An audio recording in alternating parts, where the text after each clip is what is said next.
ഓം അമൃതേശ്വരേ നമഃ. ബാലിവധം. സുഗ്രീവനുണ്ടായൊരു സന്തോഷം.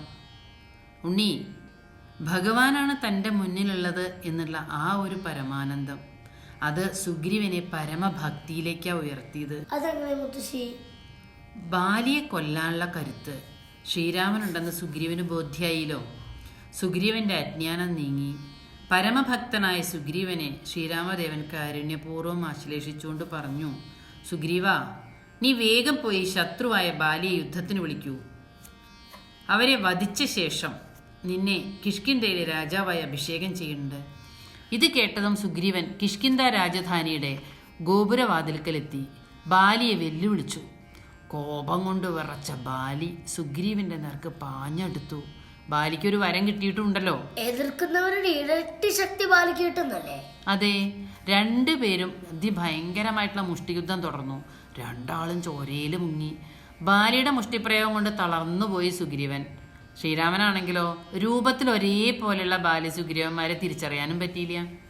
രക്ഷയില്ലാതെ സുഗ്രീവൻ പിന്തിരിഞ്ഞോടി. വല്ലാതെ ഭയപ്പെടുകയും ചെയ്തിട്ടുണ്ട് സുഗ്രീവൻ. വന്ന് പരിഭവം പറയാ ശ്രീരാമനോട്, എന്നെ ശത്രുവിനെ കൊണ്ട് കൊല്ലിക്കാനായിരുന്നു അങ്ങയുടെ ഭാവം. അങ്ങയുടെ വാക്ക് ഞാൻ വിശ്വസിച്ചു. അത് തെറ്റായി പോയി എന്നിപ്പോൾ തോന്നുന്നു. ഭയന്ന് പറച്ച സുഗ്രീവനെ സമാശ്വസിപ്പിച്ചുകൊണ്ട് ശ്രീരാമദേവൻ പറഞ്ഞു, ഭയപ്പെടണ്ട സുഗ്രീവ. ചോരയിൽ മുങ്ങി നിൽക്കണ നിങ്ങളെ രണ്ടാളെയും എനിക്ക് വേർതിരിച്ചറിയാൻ കഴിഞ്ഞില്ല. അതുകൊണ്ടാണ് ഞാൻ അമ്പെയ്യാഞ്ഞത്. ഒരു കാര്യം ചെയ്യൂ, നിന്നെ തിരിച്ചറിയാനുള്ള അടയാളമായിട്ട് ഒരു പൂമാല നിന്റെ കഴുത്തിലിട്ട് തരാം. മൗഢ്യം കളഞ്ഞെണീക്കൂ. നീ ഉടനെ തന്നെ വീണ്ടും ബാലിയെ പോരിന് വിളിച്ചോളൂ. ഭഗവാൻ ലക്ഷ്മണനെ കൊണ്ടൊരു പൂമാല തയ്യാറാക്കിച്ചു.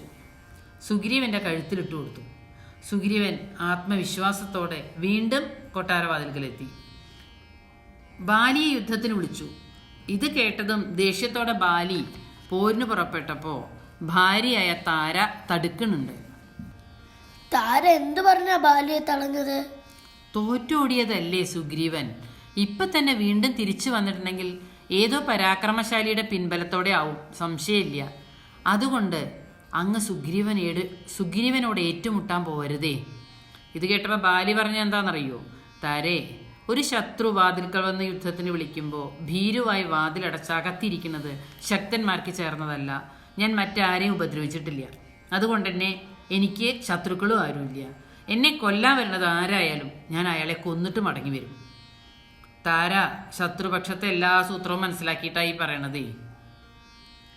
താരയ്ക്ക് എങ്ങനെ സുഗ്രീവന്റെ പക്ഷത്തെ രഹസ്യം മുഴുവൻ മനസ്സിലാക്കാൻ പറ്റി? താരടിയും ബാലടിയും പുത്രനാണല്ലോ അങ്കദൻ.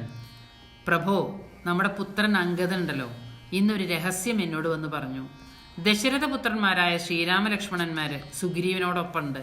ശ്രീരാമദേവന്റെ ഭാര്യയായ സീതാദേവി ആരോ മോഷ്ടിച്ചു കൊണ്ടുപോയി ഇത്രേ. അവളെ അന്വേഷിച്ചെത്തിയ അവര് സുഗ്രീവനുമായിട്ട് സഖ്യം ചെയ്തിട്ടുണ്ട്. അങ്ങയെ വധിച്ച് സുഗ്രീവനെ കിഷ്കിന്ധയിലെ രാജാവാക്കാമെന്നും പകരം സീതയെ കണ്ടുപിടിച്ചു കൊടുക്കാമെന്നും അത്രേ അവരുടെ പ്രതിജ്ഞ. ഈ വിവരങ്ങളെല്ലാം ഞാൻ വളരെ രഹസ്യമായിട്ട് അന്വേഷിച്ചറിഞ്ഞതാണ്. അങ്ങേക്ക് ശ്രീരാമനോട് എതിർക്കാൻ പറ്റില്ല. അതിനാൽ സുഗ്രീവനുമായിട്ട് യോജിച്ചു പോണതാണ് നല്ലത്. പക്ഷേ ബാലി താരയെ ആശ്വസിപ്പിക്കുക ചെയ്തത്. ബാലി യുദ്ധം ഉറപ്പിച്ചു കഴിഞ്ഞു. അമ്പോറ്റമ്മ പറയാറില്ലേ, അധർമ്മികള് അധർമ്മത്തിലൂടെ തന്നെ നശിക്കുന്നത്.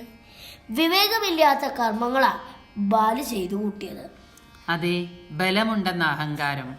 താരയുടെ ഉപദേശം ഉൾക്കൊള്ളാനുള്ള സന്മനസ്സില്ലായ്മ എല്ലാം നാശത്തിലാ കലാശിച്ചത്.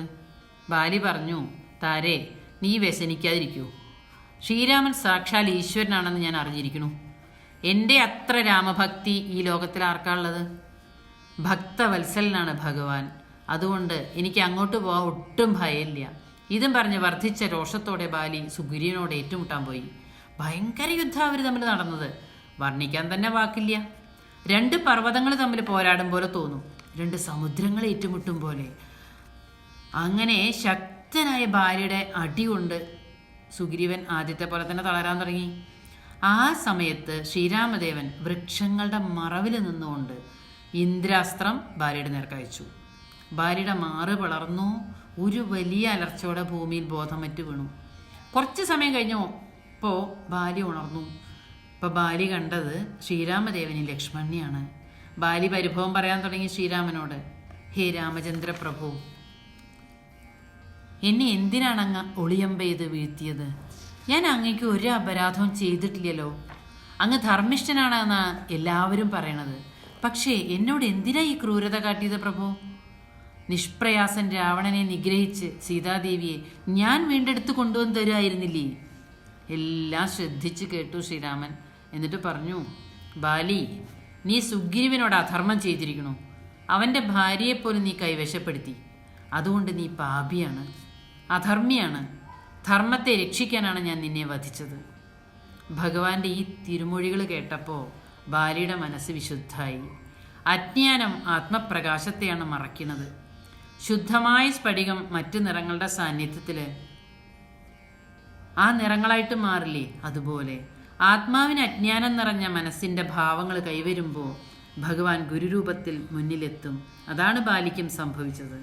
കർമ്മങ്ങൾക്കെല്ലാം കർമ്മഫലങ്ങളും ഇല്ലേ? അത് നമ്മളെ ബോധ്യപ്പെടുത്തുന്ന കഥയാ ബാലിയുടേത്. ദുഷ്കർമ്മങ്ങൾ ഒരിക്കലും ചെയ്യരുതേ എന്ന ധ്വനിയാണ് ഇതിലൂടെ മുഴങ്ങുന്നത്.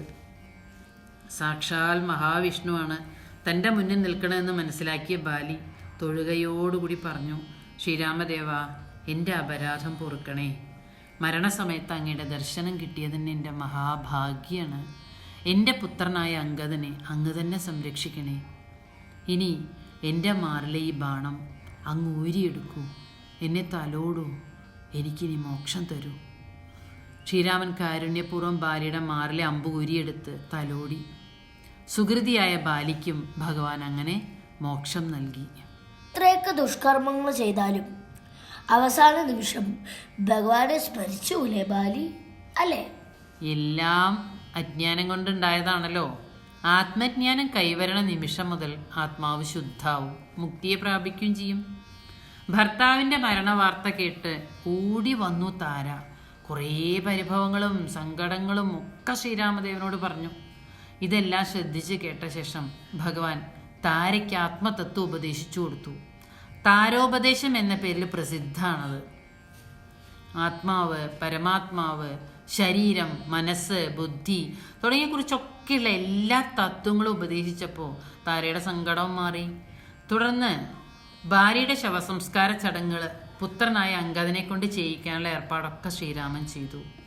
അതിനുശേഷം സുഗ്രീവനെ രാജാവായി അഭിഷേകം ചെയ്യാൻ ലക്ഷ്മണനെ സുഗ്രീവനോടൊപ്പം കിഷ്കിന്ധയിലേക്ക് അയച്ചു. ശ്രീരാമദേവൻ പോയില്ലേ കിഷ്കിന്ധയിലേക്ക്? ഇല്ല. വനവാസകാലത്ത് നഗരങ്ങളിൽ പ്രവേശിക്കില്ല എന്ന പ്രതിജ്ഞ ശ്രീരാമദേവൻ എടുത്തിട്ടുണ്ടല്ലോ. 3 കാര്യങ്ങളാണ് ഭഗവാൻ സുഗ്രീവനെ ചുമതലപ്പെടുത്തിയത്.